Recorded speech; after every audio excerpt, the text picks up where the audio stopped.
This Torah class is brought to you by TorahAnytime.com.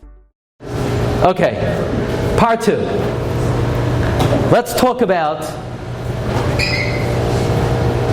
the Jewish value on human life in general. Because we're talking about innocent civilians. We're all familiar.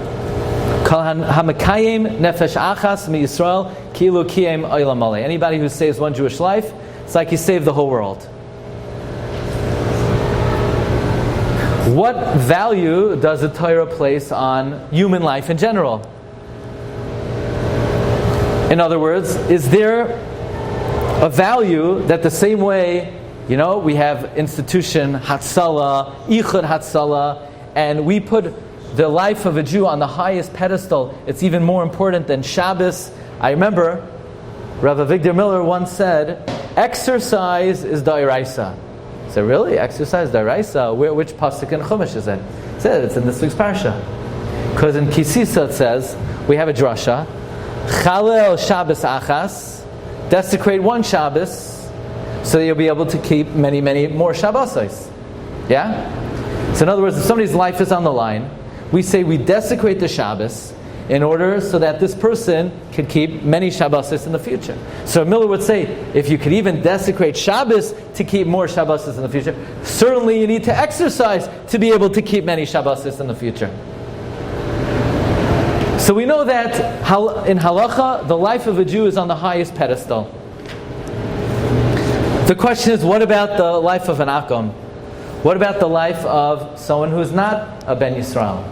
Do we say Kol HaMekayim Nefesh Achas in general?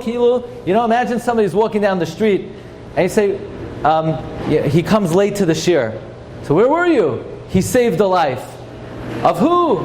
Of an Ovid Kochav Mazalis. Does the Halacha put a value on that?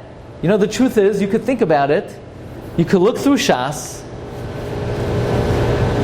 We don't know. We don't know. We're not accustomed to thinking that way. But what's interesting was that when Rav Gorin sort of invented this subject of ethics of war, he began the topic with a very critical analysis of all the Gemaras and Mishnayos in Shas and Yushalmi and Rambam that quote the statement Kol HaMekayim Nefesh Achas, and some of them it says Mi Yisrael, and other times it doesn't say the word Mi Yisrael.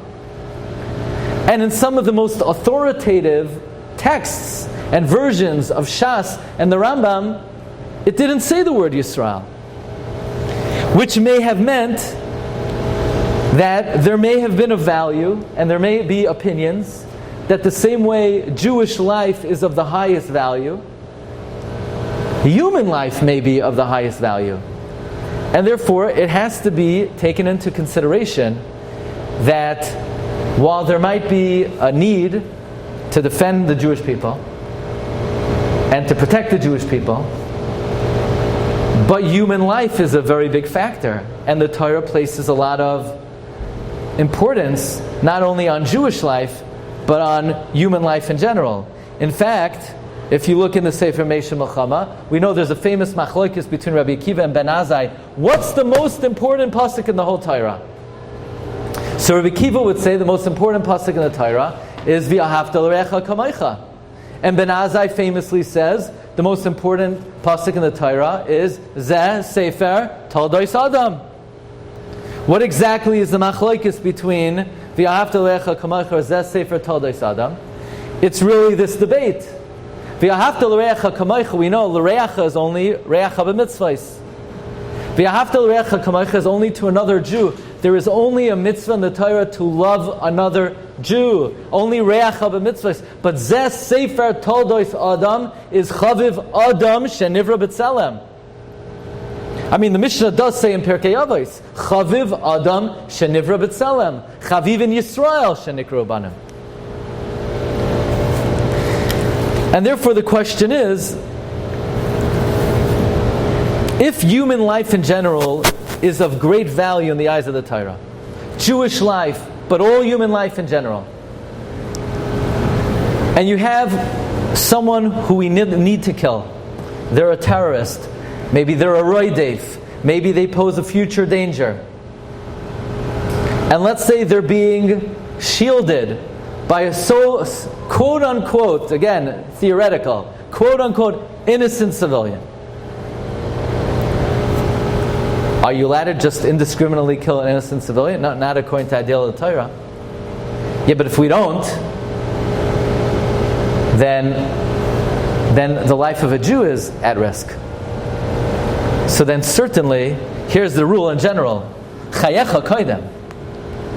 The rule is brother rather than other. Your brother is going to come first. So if it means a Jewish life, or a life of man in general, no question Jewish life will take precedence. But what if there are 2 innocent civilians? What if there are 10 innocent civilians? What if there are 1,000 innocent civilians?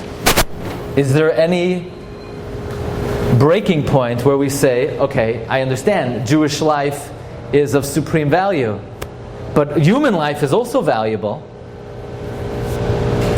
But in general, the rule is going to be brother other than other. In other words, the Torah places value on human life.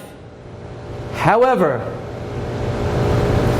your brother's life will always be more valuable. Could we say, is there a breaking point? Oh, wait a second. Moshe shakel keneged shishim riboy. Moshe is the equivalent of 600,000.